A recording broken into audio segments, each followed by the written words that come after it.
On vous l'a dit en début d'émission, Pierre-Emmanuel Barré n'est pas là. Donc, Aymeric, déjà, tu vas pouvoir souffler un petit peu. Ça, c'est sympa. Et on va enfin pouvoir répondre vraiment aux questions des auditeurs et des auditrices. On vous a demandé de nous en poser sur les réseaux sociaux cette semaine et on va vous répondre de rechef. On va commencer avec Juliette. Oui, parce que j'ai choisi de répondre à Cécile. Moi, je me pose souvent cette question, c'est pourquoi les gens sont-ils de droite ? Pourquoi les gens sont de droite? Très bonne question. Déjà, Cécile, ta question loge à la 3e place du tiercé des questions les plus difficiles au monde. Moi, la difficulté, c'est mon habitat naturel. Donc, j'y vais. Le tiercé des questions les plus difficiles au monde, c'est petit 1, pourquoi les gens qui s'aiment sont-ils toujours un peu les mêmes? Petit 2, pourquoi les gâteaux mous deviennent-ils durs et les gâteaux durs deviennent-ils mous?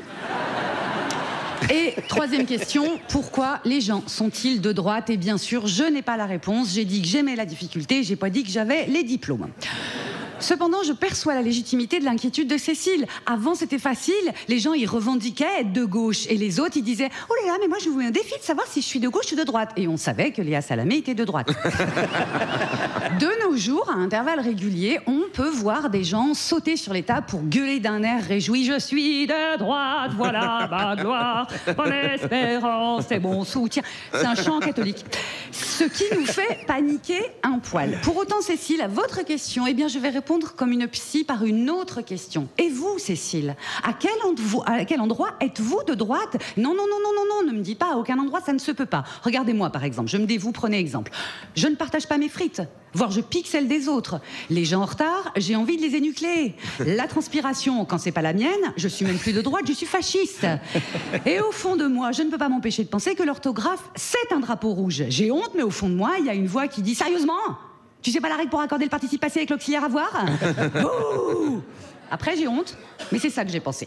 Mais on est tous un peu de droite, même Guillaume. Non. Hein, Guillaume? Non, moi vraiment, je pense vraiment pas du tout. T'aimes la country? Ouais. Eh ben voilà. Allez, on passe à une autre question. Ah oui, on est peu de choses. Merci Juliette, on va enchaîner avec une autre question. Une question de Robin. Salut l'équipe, j'ai une question. Quand on parle d'une émission qui est dirigée par un mec grisonnant, entouré par d'autres mecs soit chauves, soit grisonnants, avec une seule caution féminine qui aime bien le vin dans l'équipe permanente, quand le mec en question donne son opinion avec suffisamment d'aplomb pour que ça sonne comme une vérité, sans jamais avoir besoin de se justifier, et quand tout ça c'est financé par un milliardaire, eh bien, est-ce qu'on parle de Pascal Praud, Elisabeth Lévy, Bolloré et toute son équipe, ou est-ce qu'on parle de la dernière? Alors, non. Robin... Bon, c'est vrai qu'il y a un petit sens de l'observation. Juliette, je sais pas si tu veux... Oui, si, je veux, oui. Robin, la caution, elle t'emmerde. Ouais, je comprends. Alors, Aymeric, c'est qui le chauve, là? Ouais, parce qu'à 6 000 € les cheveux, je peux dire que... nul. Vraiment, Robin, je t'encule. Ouais, nul. Ton sens de l'observation, c'est nul. C'est vraiment pas... Et puis le coup de l'aplomb, de la vérité, franchement, c'est abusé. Moi, j'ai jamais dit que j'avais raison. Hein. Si. Ah ouais? Oui. J'ai déjà dit ça? Oui. Non, mais c'est une fois où j'avais raison. Non. C'est quand j'ai dit non, mais vous allez voir le score de Poutou, il va être énorme, ça va créer la surprise. Non. Oui, quand j'ai dit vous allez voir Adèle Vendrette à la tête de France Inter, ça va être super. Voilà. Non. Nul, Robin, nul. Ton intervention est nulle. Qui a choisi l'action de Robin? Putain, c'est une erreur. Virez-moi la personne qui a choisi ça, bordel. C'est toi qui... Arrêtez de m'interrompre. On enchaîne. Moi de l'aplomb, n'importe quoi. Te refoutre, Robin. Aymeric. Pas cool pour Robin. Ouais. Moi, j'enchaîne. Oui, j'ai une question de Jérémy. Voilà.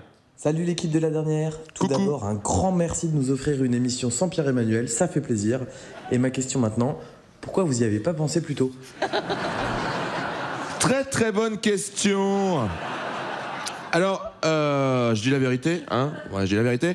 En fait, voilà, au début, on voulait juste être à 3 avec Guigui, Juju et moi. Et après, c'est vrai qu'on est fan de Kems. Donc, on s'est dit... il nous faut un 4e pour faire du Kems à la pause du midi. Alors, on a donc fait passer un casting. Ça, c'est vrai, tout ça, c'est vrai. On a fait passer un casting pour une 4e personne. Alors, si vous voulez, je peux vous dire les noms des gens qui ont été castés. Il y a Stéphane Guillon, Bernard Mabille, les Chevaliers du Fiel, Gilles Verdez, Christine Bravo, Jérémy Ferrari, Rachida Dati, Laurent, un pote, un chien, et... c'est Pierre-Emmanuel, du coup, qui a été retenu, parce que c'est le seul qui est venu. Donc voilà, c'est vrai que l'émission est moins bien avec lui, mais qu'est-ce qu'on s'amuse à midi. Merci Aymeric, et merci les auditeurs et les auditrices de nous avoir posé des questions.